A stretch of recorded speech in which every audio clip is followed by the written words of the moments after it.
Brewers power hitter, Joey Meyers. And also tonight, after Joey Meyers, we'll have Jim Hedges, who's running for president of the United States of America under the Prohibition Party. So we got and it's only a 1-hour show tonight. We're going to have a 1-hour show. And I am not going to be on next week, the 19th. The Hollering with Hammer show will continue on the 26th with a 2-hour show, and it's action-packed.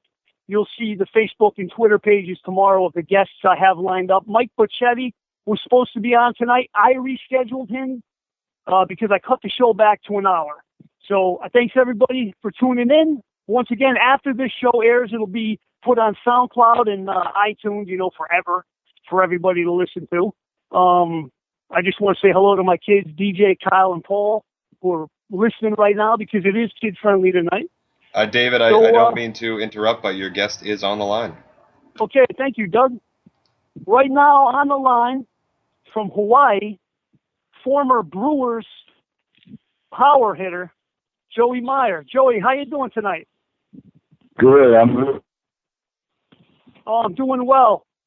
Before we start this interview, I got a thing I'd like to tell you that I didn't even mention to you when we talked previously. Do you know 28 years ago today, when you were playing for the Brewers, do you know who you were playing? What team you played 28 years ago today? Okay, you played the Baltimore Orioles, and in the bottom of the seventh, you got a RBI single to the left, scoring Greg Brock, and that was off Mark Thurman. And that was 28 years ago today. You went 1 for 3 with an RBI and a walk. I like to start off with a little thing. And what's great about that is that on that team, on that day, Molitor and Yunt played with you, and on the Orioles you had Cal Ripken, Eddie Murray, and you had Fred Lynn. So that was some game if anybody watched that game. So how's everything with you? Everything's going good. It's good to reminisce those days. Probably when you look back, you really want to appreciate, what you've done, and I really appreciate, getting to play with, young guys like Ripken. It was a fun time. Absolutely. Joey, we're having a little technical problems hearing you with your cell phone. We're just having a little issue hearing you. So glad you came on the show. So you were born in Hawaii. Was there a big baseball world, like a big baseball presence in Hawaii when you were coming up through high school and into college? Not like it is now. Now there's a lot more opportunity for the kids. When I was growing up, I was fortunate enough to have a great, coach, my school coach, biology, who was for years coaching at my high school, Punahou High School, and just coaching in Hawaii. And I was fortunate enough to have him. My father was a big influence of, he was the one taking me to the park.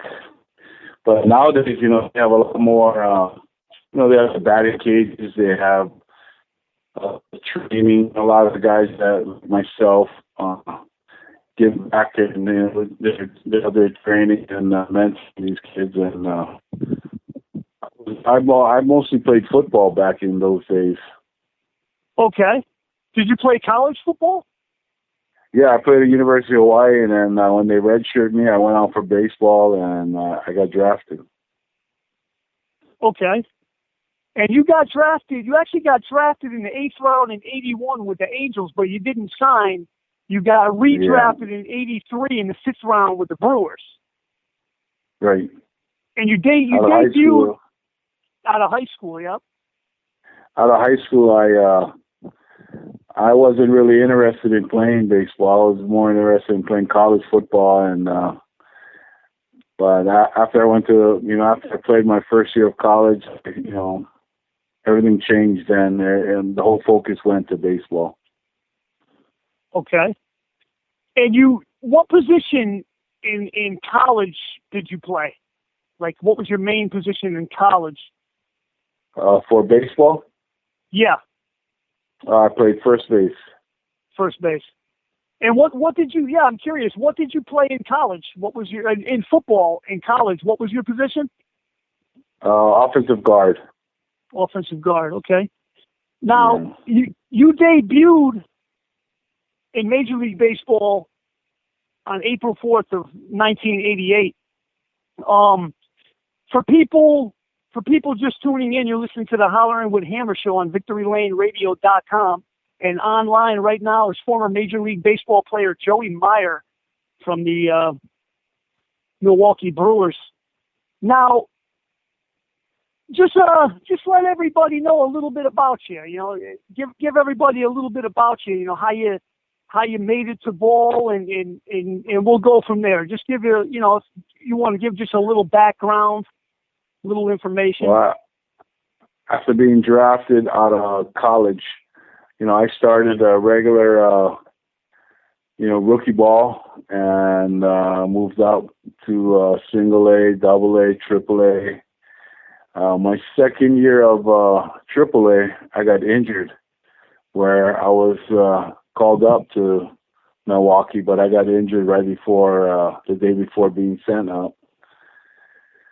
So therefore, my opening day was 88 the next year. After I rehabbed and went to spring training, I broke camp with the club and played 2 years and ended up going to play in Japan, coming back, playing in going to spring training with Minnesota, but breaking camp with Pittsburgh, and I got re-injured. I injured my wrist in '91 and never recovered from that.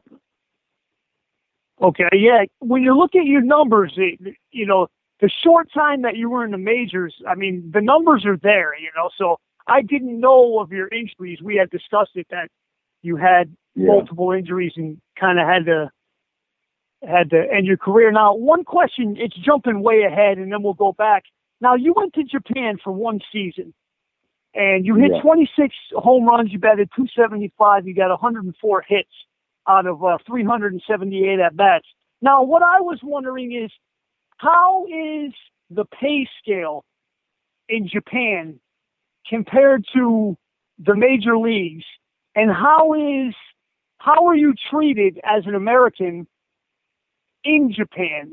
How was the experience for you going to Japan from the United States and playing ball there for one season? I mean, you had your stat line that 1 year was, excellent. So how was that in the pay scale and everything? Well, the pay scale, for the situation I was in, what I was getting paid in Milwaukee compared to what I was getting paid in Japan was a lot better. Because in the major leagues, you get, every year, depending on how you do is how you get paid. In Japan, when they sign you, they give you a bigger amount. They signed me for a 2-year contract, but when I played there, it was a lot harder being an American than now, because we didn't have Japanese players in the Major League Baseball like they do now. So at that time, they weren't real happy to have. They had 2 per team, but they weren't real happy to have you there. But I think now it's a lot more accepted than it was back in the 80s and the 90s. Okay, now one personal question. I'm just curious. You were born in Hawaii. Now, was there any kind of, on your side, going to Japan to play, knowing the whole Pearl Harbor thing and, World War II and everything? Yeah. Going to Japan to play, was there anything in your mind, or was it just, this is business, I play baseball, it's just another place to play and make money and get my stats up, come back to the U.S., or, like, how did you feel towards that, like, going to Japan?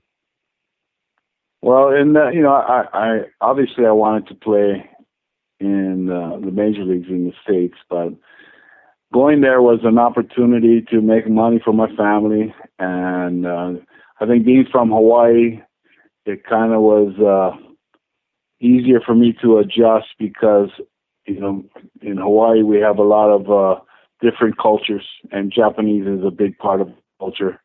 And so I knew what types of how to treat people, how they, the customs, and it wasn't a hard transition for me. I think more I miss is just living the dream of playing in Major League Baseball. Was when you're there, it is the big leagues there, but it's not quite what we've grown to know. It's so you feel like you're missing out on something where it's actually you're fulfilling your needs for your family. Now, do you remember the other American player on your team that the year you played? Yeah, Jim Hedges. He played with me in all the years I was in Milwaukee too. Okay. Yeah. Jim Hedges and Carlos Ponce. We were the three Americans there, and only two of us could play at a time. Okay. Now, when the Brewers, your last game was September 30th, and the truth of the matter is that they sold your contract to they sold my contract Japanese team, Japan, the Whales. They sold your contract. You didn't leave and go sign with them. Your contract was sold, and that's a bit, that's not talked about. No, it's not talked about. Is there a reason for that? So all parties made money off of. I guess they put money into you. So, through the years they make sure you're taken care of. So they put money in, and they got back some of what they've done. What they invested in me. Okay. Now you were going to the Twins before they sold your contract, and when you came back, you did go to the Twins, and that's the Twins and the Pirates, and you had your injury. Now, when you were in Buffalo, you played with Terry Collins, correct? Correct. Now, Terry Collins, this show is listened to big in New York. I'm personally right on the New York border, and New York Yankees, New York Mets, and as a person, what did you think of Terry Collins? Like, what are your views of Terry Collins as a person? Oh, Terry Collins was a great coach. He's a really great guy, and he came and got me because to play in Buffalo because he believed in me, and that I appreciate and will remember. I remember all, when I see him on TV, I remember how good he treated me. He's a good guy, and he coached in minor leagues. He coached against us when I was with Milwaukee. I think he was with the Dodgers, and so he was coaching against us, and I guess what he saw, and then when the opportunity came, he asked to get me to Buffalo, to get me into the Pirate organization. Yeah, he seems like a great guy, but here in New York, he just gets beat by all media for any decision, and obviously it's not his fault. He's not getting the players here. He's not getting support. So that's the nature of the game, Yeah, absolutely. Oh, they rip them apart here in New York, when he's doing good, they rip him apart a little bit. But when he's doing bad, they just tear him apart completely. He's had it losing with the media basically since he started.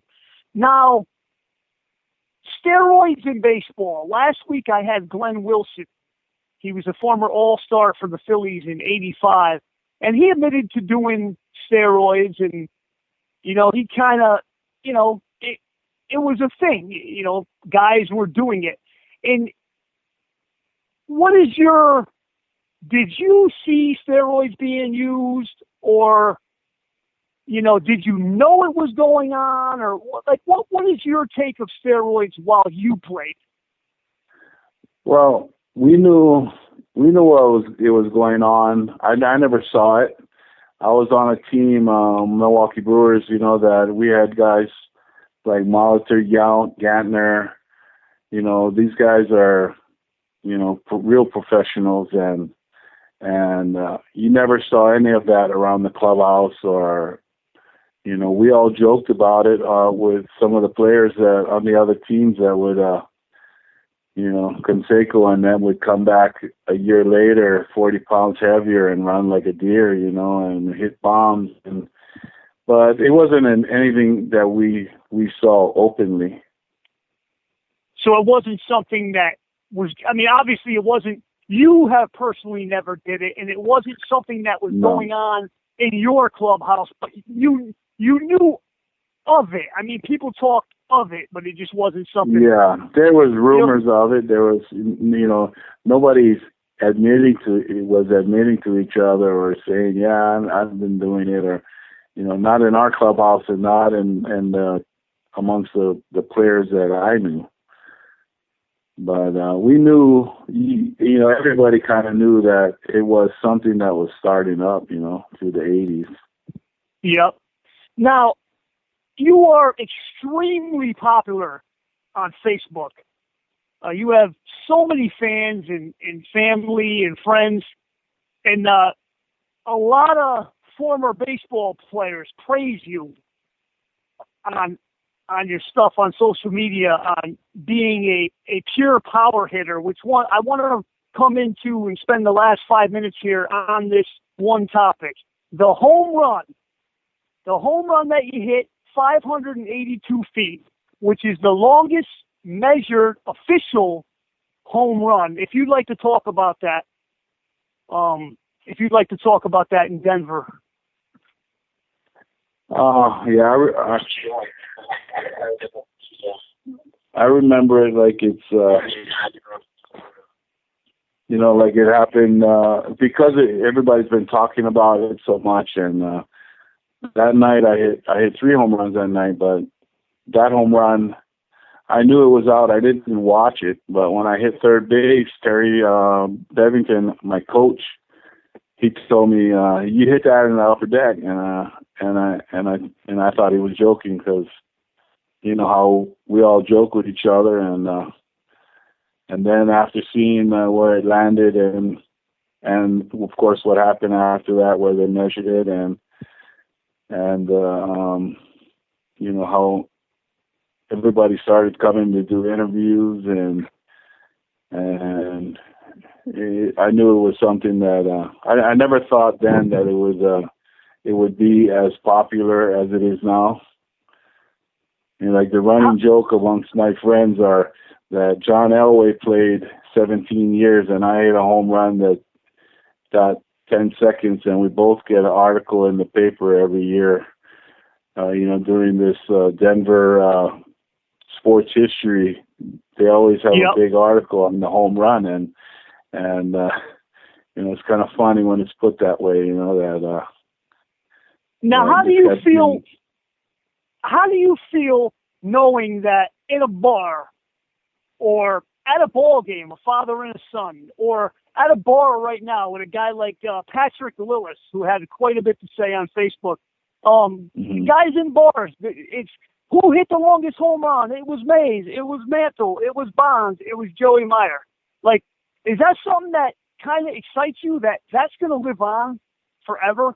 That yours is officially the measured one, and you are right up there with Mantle, Bonds, Babe Ruth, Sosa, your name is in the conversation because yours is above the conversation because it's measured officially. So I'd like your take on that.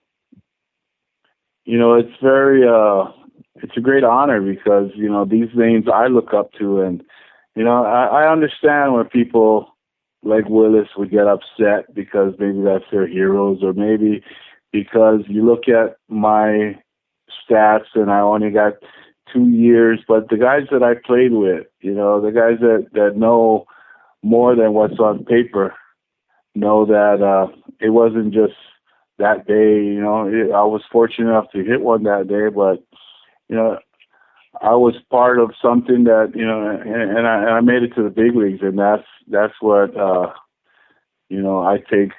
I understand where some people may get upset that I'm mentioned with these other guys, and I honor all those names. I'm a baseball player, of course. I would honor Mantle and Babe Ruth, Reggie Jackson.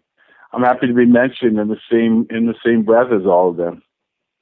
Right, but what I'm saying is the rest are folklore. Yours is official. The Mantle saying his was so far, and the guy in Japan saying that his was close to 700 according to him, but it was not measured. Yours actually hit a seat, and that seat now is going to the museum at Coors Stadium in Colorado, right? Right. Yeah, and you know what's funny is that when I first hit it, there was a lot of speculation about being in Denver, the light air. It's not a real distance. But what made it all come to where it is now is that the Rockies played 5 years there before they built Coors Field. So every guy you mentioned, Stanton, all these guys had a chance. And nobody hit it. So that's where we are now, that it was measured, and it's more legit now than it was, 20-something years ago, 30 years ago. I'm just curious. I did not look this up, but did guys like Galarraga and Helton play in that stadium? Two guys that when you think home runs out of Colorado? I'm just wondering. I'll have to look that up. I'm pretty sure. I think they played there. Now, but they were also left-handed, so... I hit it to left field. Now, in 6 years in the minors, you hit 135 home runs. And like I said, in Japan, in 1 year, you hit 26. The power was always there. In 156 games in the majors, you hit 18 home runs. So, and your batting average was 251, but you had injuries, obviously. And, like we were talking about the injuries. Would you like to explain the injury? Well, and the injury of my last one, I broke my wrist, and I rushed to get back, and that was my mistake. I didn't let it heal. So when I re-injured it, it kind of weakened the whole area, and that was my mistake. And the injury I had before, I ripped my hamstring, but all I could say to the home runs is all those other years, Japan, I would have 500 at bats. I would have a whole full season of at bats. In Milwaukee, in the 2 years, I never got the opportunity to start every day and play every day and get 500 at bats. So I think and when you get to play every day, there's no worry about getting hits over a week, or you know you're going to play. Absolutely. So in the big leagues, I had a guy by the name of Paul Molitor, who is in the Hall of Fame, and when he got injured, he DH'd. It's as simple as that. He is who he is, and he was before me and after me. So absolutely. When if I was with another team, who knows? If I had opportunity, maybe that's why my contract was sold. Because if another team gave me an opportunity to get 500 at bats and I had hit like I did and before, then a team looks bad. But the Milwaukee Brewer organization was very good to me. Towards the end, it's business. And I was happy to play with everybody I played with, and still in contact with a lot of them. That's great. To this day, through Facebook, you know. Facebook you're big on Facebook. Yeah, I have my girls and my wife talked me into it maybe about 8 months ago, getting on there, and I'm happy I did, because it put me in contact with a lot of guys I lost contact with over the years. Absolutely. Well, Joey, I would like to thank you for coming on tonight, and I'd like to have you back in the future.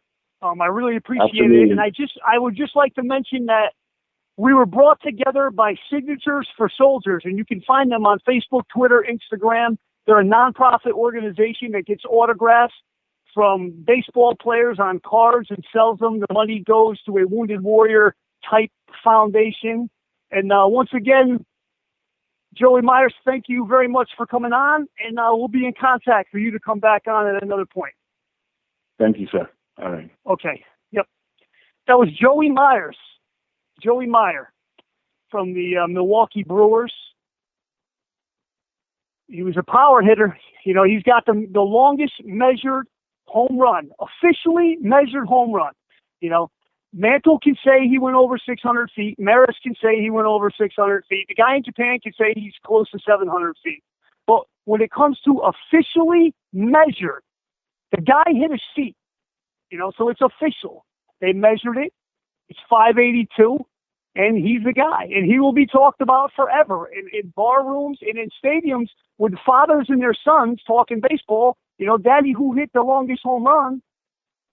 Joey Meyer did. So, you know, that was a great interview, and I'd like to get him back on. I'm a little against time tonight. I only have a 1-hour show. Doug Sheehan, you there, bud? Absolutely. Yeah, so what'd you think of that? Longest measured home run in professional baseball history. Yeah, that was really cool. And while you were interviewing him, I actually looked up the video, and I found the video of it on YouTube, and that was an absolute shot. And I wish the camera guy got a better view of it, because I don't think he expected it was going to go as far as it did, because he didn't really pan up to that upper deck.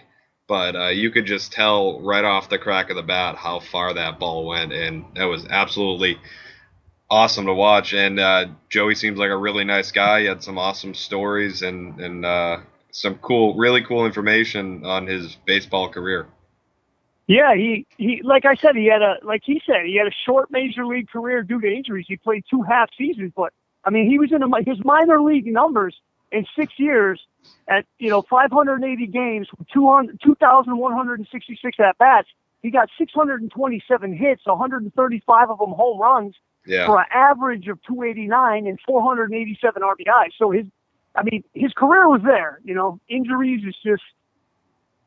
It's tough, and you see that, Joey's a perfect example. There have been so many baseball players over the years that have had things like that happen to them. Either they're on the wrong team for their position, sort of, where somebody's playing over them and they just don't get that chance, or they run into the unfortunate injury. And like Joey mentioned, he felt the need to rush back, and he understands now that it was the wrong choice. So, I'm sure there are a ton of people like that who just, it's a tough break to see, and right. You hate to see it, but you wonder how many guys could have been more than they were if this didn't happen or that didn't happen. Absolutely. And we're just waiting on Jim Hedges from the Prohibition Party. He's running for president of the United States. We're waiting on him to come on air now.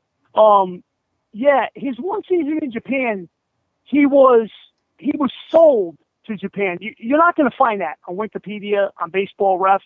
It was, there was a story behind it. And just like he said, they invested money on him and they wanted to get it back. The Twins were going to sign him if he went free agent. So, yeah. I mean, I can understand. It definitely seems very odd. You don't see that anymore, as much as I know. So it was definitely pretty odd. No. Yeah. Because the Twins were going to sell him. The Twins were going to take him as a free agent. And, so Milwaukee sold him. Your next caller is on the line. Okay. My next caller is Jim Hedges, running for president of the United States. in the Prohibition Party. Mr. Hedges, how are you doing tonight? It's beastly hot here, but I think I'll survive. Yes, it's very hot. So you're running for president of the United States in the Prohibition Party. Would you like to just briefly tell everybody about the Prohibition Party that might not know anything about it? It's America's oldest third party, organized in 1869. Its signature issue has been opposition to beverage alcohol. But it's always been much more than that. It was the first party to accept women as members, the first party to run a woman for vice president of the United States, the first party to advocate the income tax. I'm not sure I should mention that, but yes, that was our idea 100 years ago. It's a progressive party oriented toward family and community issues. Okay. Now, will you be doing any debates? Are you entered in any of the debates?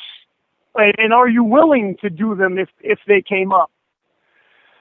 I'd be happy to do them, but we're so small that I don't expect to be invited to anything. Okay. Now, as of right now, you're the only member of the Prohibition Party that was elected into office, correct? Correct. Okay. How do you feel if you were to get on a debate? I mean, let's just say you ended up on a debate with Trump and Clinton and like a Gary Johnson. How do you feel you would be able to handle it? Do you feel you could go toe to toe with any of those three or all of those candidates?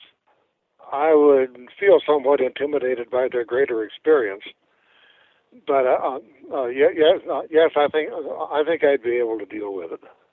Okay. Now, just a few questions. What is your stance or the Prohibition Party stance on illegal immigration? We think that anybody who's here lawfully is fine. If they're citizens, that's fine. If they're lawful visitors, that's fine. If they're here illegally, we wish they weren't. We don't think it's practical to round up 11 million people and send them back. That just isn't going to happen. But we would like to reinforce our border controls, and not just the Mexican border, all the borders, to be able to prevent people without proper papers from coming in. Okay, do you agree with Trump's stance on building a super wall across the Mexican border? That's silly.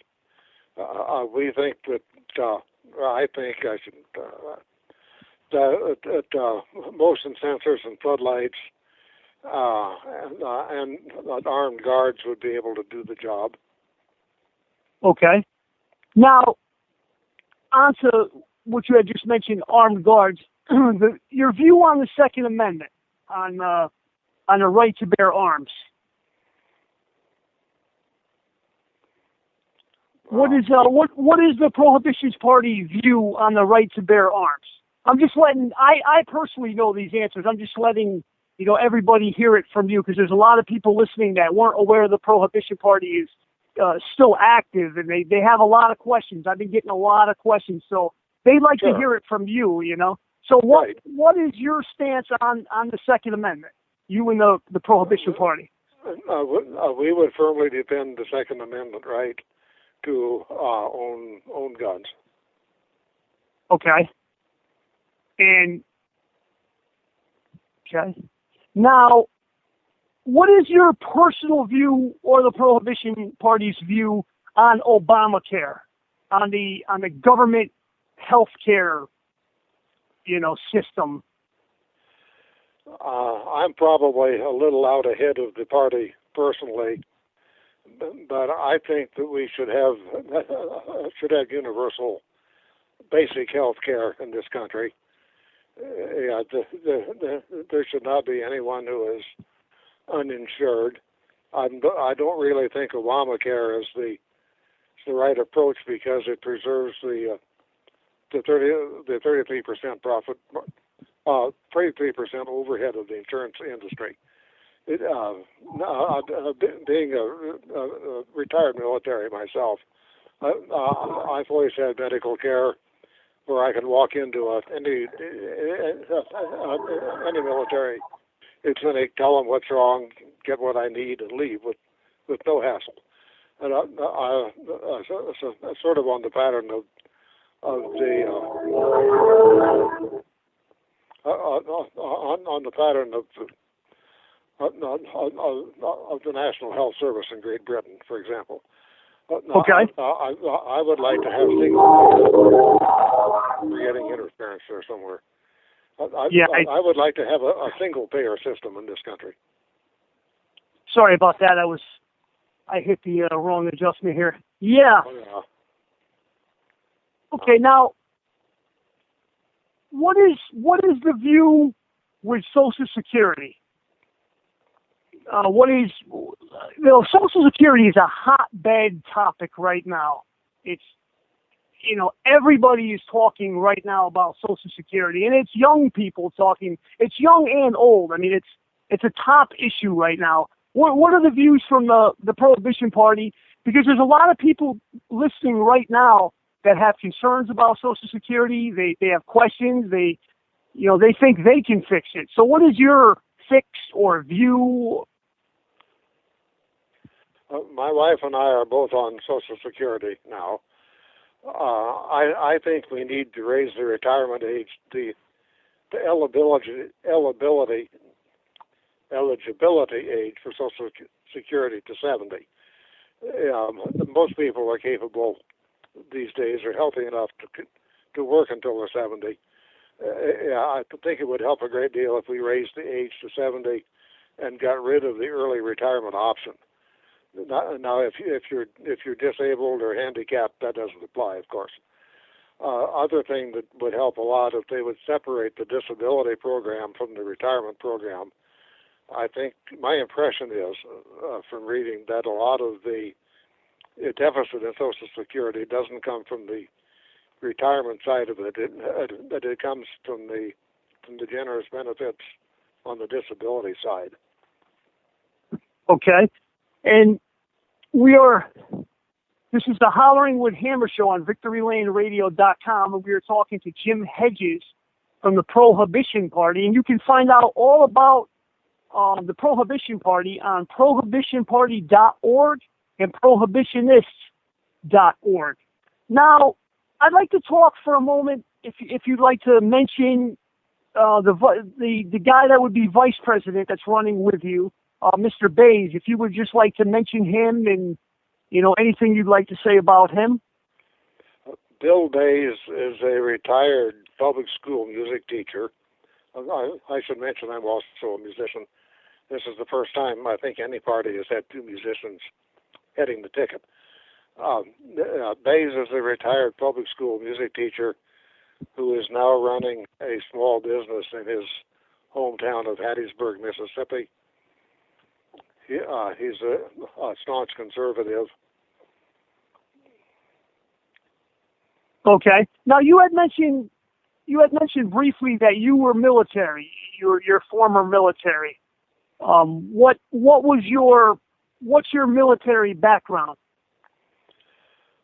I'm a retired member of the United States Marine Band in Washington, D.C. I was there 20 years, and my assignment was only with the band. We get a special contract, and my duty consisted of doing ceremonial work and public concerts, entertainment concerts around the Washington area, and occasionally on tour around the country. Okay, and just let the people know, what instrument do you play? At that time, I played tuba. Okay. So are you still musical? Are you still musical? Do you still play instruments and stuff like that? I play in the area community bands here in South Central Pennsylvania. Yeah, sometimes tuba, sometimes euphonium, sometimes trombone. Okay. And like what types of things do you do for fun? I know you're a very busy man. I know you have so much going on all the time, but what types of things do you do for fun? Like, what does Jim Hedges do for fun when he has some free time? Well, I like to go to yard sales, or I go out on hikes occasionally, like the Appalachian Trail, or occasionally. I don't go to very many concerts. I play so many that I'm not really interested in going to concerts when I don't have to. Or I go to the county fairs, like everybody around here is having now. Or I go over to Old Bedford Village, a living history museum, and I lecture to the tourists about the printing industry. Okay. Now, your websites, though, the Prohibitionists website, that's your website that you run, correct? Correct. And that's everything anybody would need to know about. If anybody wanted to further their education about the Prohibition Party, which I would urge people to, I would urge everybody to learn more about anything they possibly can in life. And, you know, like you said to start this off, you were the first to push women's rights with voting. You were the first third party to run, and you know there was a lot of stuff going on with the Prohibition Party at one time. How many states, as of right now, are you on the ballot for this coming election? I have finished the process in 3 states: Arkansas, Colorado, and Mississippi. Okay. Now there was talk about California. That's no longer. No, I tried that and missed. Okay. Do you have anything coming up? Is there any events? Is there any places you'll be? Is there any more media that you'll be doing coming up that you'd like to tell the people about? Well, I can say there's been no TV coverage. However, several of the major newspapers have done feature articles on the Prohibition Party and on me specifically. The Manchester Guardian has done one, the Philadelphia Inquirer, but these aren't really campaign articles. They're human interest, historical sort of articles. Yeah, I've read the one from the Guardian that's linked on all of my Hollering with Hammer pages. Good. What do you think? Like, what is your future plan for the party? Like, what is the direction? You know, like you said, there's no TV coverage, which, you know, I believe there needs to be, because people need to know about these other third parties, because there are a lot of them, but like the Prohibition Party has a history. Yeah. Some of these don't. And I've seen some of these far wild ones on TV getting a little coverage when you don't. So what is going to be the push forward? Like, what can be done? Like, what are you working on doing to try to get on TV, to try to push the party? And where do you see the party, you know, going in the next direction? We want to maintain our place in the history books. We want to keep the alcohol prohibition option alive and on the table as part of the public debate. We want, well, my most pressing problem now is to find a successor as the party leader. I'm 78. I shouldn't be running when I'm that old, and I certainly won't be running again. I need to find somebody who's 28 or 38 who will step in and take over. If any listener out there is interested, please contact me. Absolutely. And they can easily contact you right at prohibitionist.org or prohibitionparty.org. Either one. Now, would you like to give basically like a closing statement? Anything else would you like to say about the party or about yourself? Is there anything else you want the people who are listening tonight on VictoryLaneRadio.com and all the apps and across the internet? Is there anything else you would like known? If you're not happy with the choices offered by the major parties, please take a look at third parties, including the Prohibition Party. Many states where we are not on the ballot, we have filed declared write-in papers so that write-in votes for us will be counted. The way you send a message to the major parties in this country is to vote for somebody else. Please go out and vote for a third party. Okay. Now, have you submitted what you said you had to do to get a write-in in any of the New England states? Let me look at my list. It's right here in front of me.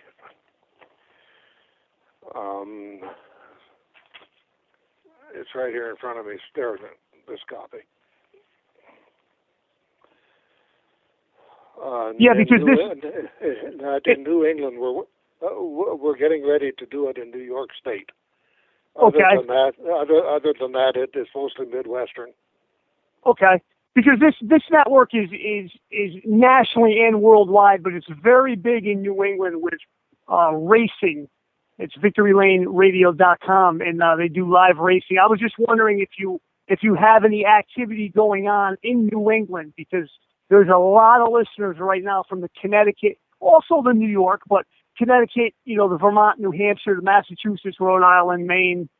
So I was just wondering if you had anything. Well, I really appreciate you taking your time out of your night. I know you're a very busy man and coming on and doing my show. I really appreciate that. And like I said, I'm going to link everything to all of my social media, and I will continue getting the information out there for you. Absolutely. What did you say? I appreciate the opportunity. Thank you very much. Okay, thank you. That was Jim Hedges running for President of the United States with the Prohibition Party. And you can find any information you need to on their party at prohibitionist.org and prohibitionparty.org. And I think there's even a Hedges and Bays 2016.org. They're also on Twitter at Vote Prohibition. You just type in at Vote Prohibition. They're not really, they don't really have a Facebook. There's sometimes there's a Facebook and sometimes there's not. It's another option. There are other options, and everybody's complaining about Hillary and everything. Everybody's complaining about Trump. Everybody loved Trump in the beginning, and everybody hated Hillary in the beginning. Now everybody just seems to hate everybody. And there are third parties. I mean, you do have the Libertarian Party, which is basically, in my opinion, just another Republican Party now that, the president and vice president on that ticket are both Republican governors. And you have the Green Party, and then you have the smaller ones like the Prohibition Party. And there's tons of others. And, like he said, the Prohibition Party got women's rights, got the women the right to vote, got women, fought for women's rights and won. And the Prohibition Party has done other things. They had big voting numbers, early on, and they are the first third party in the United States. So, that's what I'm here for. Last week we had some fun. We got wild. This is a clean show. This is family friendly. DJ Paul and Kyle, how you doing, buddies? I'll see you tomorrow. And, this is family friendly. I wanted to do a show tonight. I only had an hour. The great Doug Sheehan came on board to help me out. And I just wanted to put on something different, and bringing in Jim Hedges from the Prohibition Party is something different. You haven't heard him on nothing else because nobody else is putting him on, which I'm not understanding. I believe he needs to be on something. They need to put him on TV, but he's just not getting it. And like he said, he's only on the ballot in 3 states now. It was higher, and he's working on the write-in process. And what can you say about Joey Meyer? I would love to have Joey Meyer back on. We were against the clock there with Joey Meyer. We could have gone another hour, just like the Glenn Wilson interview. Joey Meyer is down to earth, you know, just a down to earth guy. He tells it how it is. I really enjoyed that interview, you know, and we got more lined up like that. Now, there will be no Hollering with Hammer show on the 19th, which is next Friday. The show will continue and be on every Friday from the 26th on. The 19th, I'm not going to be able to make it. A personal situation came up that I cannot avoid. So that's that. So, hey, Douglas Sheehan, you there, bud? Yes, I am. Should I unmute the microphone? So, You got me? yeah, I got you. So what'd you think of that? What's your, by the way, this is Douglas Sheehan, Wednesday nights, 9 o'clock. You can check him out, the Sheehan Sports Hour, only on VictoryLaneRadio.com and all the apps. So Douglas, what was your opinion on the Jim Hedges interview? I thought it was a great interview. Like you mentioned, you know, there's really only, at least in the mainstream media, only two known parties running for president this year for the most part. So to hear of one that, like he mentioned, has been around for a long time but hasn't necessarily been in the spotlight, was really interesting to hear. And, you know, his outlook and his views on certain situations really aren't that far off from the more popular candidates. So it is kind of interesting, like you mentioned, why certain people and certain parties don't get as much of a look as others. Right. And if you go to prohibitionparty.org, you'll see his platform. I had a lot more questions to go, but you know, I didn't want to keep him in his time.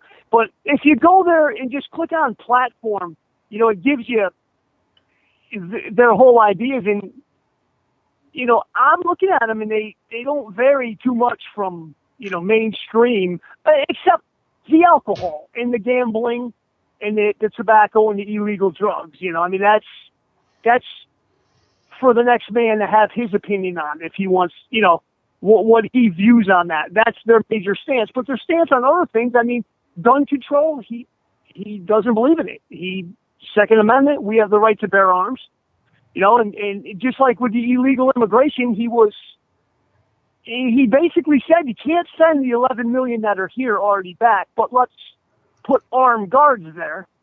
You know, he disagreed with Trump's fence, but on the platform it does say fortify the fence on the prohibitionparty.org page. But yeah, you know, Doug, that's when I started the show. You know, I do get wild, and I like to cuss and have a good time and be rambunctious and all that. But I had a vision. I wanted to bring in things like this. I wanted to bring in something that nobody's talking about. And, you know, maybe people are thinking, maybe somebody went to that website and checked it out. It's just, you know, like you said, there's only really two parties. Although the Libertarian Party got a little bit of play, you know, you don't hear of the other ones at all. You agree with that? Absolutely, yeah. And I can understand it, again, because if, you know, certain parties are getting the most attention from the public, then you want to display them and let people hear what they have to say. But it is nice to hear different viewpoints, especially someone like his, where his, like I said, his aren't really far. You know, he doesn't have any extreme outlooks on things. No, you know, mainstream would say his extreme outlook is the no alcohol, the no gambling, you know, Yeah. the no tobacco. But other than that, he's pretty much on point with a lot of people's views, Right. you know. And I just wish people would see other sides to the story. That's why I brought him on. You know, that's why on the 26th I'm bringing in a person with a disease that only I think like 700 people in the world have. Oh, wow. You know, and we're going to discuss stuff like that. There's a serious side to this, but go ahead. I cut you off there. Sorry about that. Well, no, I was just going to say, you know, with mentioning, you know, his quote-unquote extreme looks, the prohibition thing, he didn't even say he was either, you know, majorly for or against it. He just always wants to, he said he wanted to keep it on the table for discussion. And I think that's a lot of people, you know, that seems extreme to a lot of people because, you know, oh, everyone drinks alcohol, but I think it is pretty interesting that, you know, he makes a good point. He's like, well, you know, why can't it be a discussion? Why can't someone have an opinion that differs the public's, majority opinion. And I liked his wording of that, saying he wants to keep it on the table and keep it up for discussion. Exactly, and that's, the stuff you read on them, they're open for discussion. It's everything they're thinking isn't a closed, like, that's that, like we're not doing this, or everything's open for discussion for them. The more I got to read. And Joey Meyer, once again, thanks to Signatures for Soldiers, it's a nonprofit organization that baseball players sign autographed cards for, and then they turn around and sell them, and 100% of the money goes to a nonprofit. It's a Wounded Warrior type foundation, and you could find them on Signatures for Soldiers on Twitter, Facebook, and Instagram. You could just easily look them up. And they also take donations. Long before this radio show, long before, I knew anything about this, I sent him personal autographs that I had extras of and stuff like that. It's a great organization. I support the troops. I support them when they come back.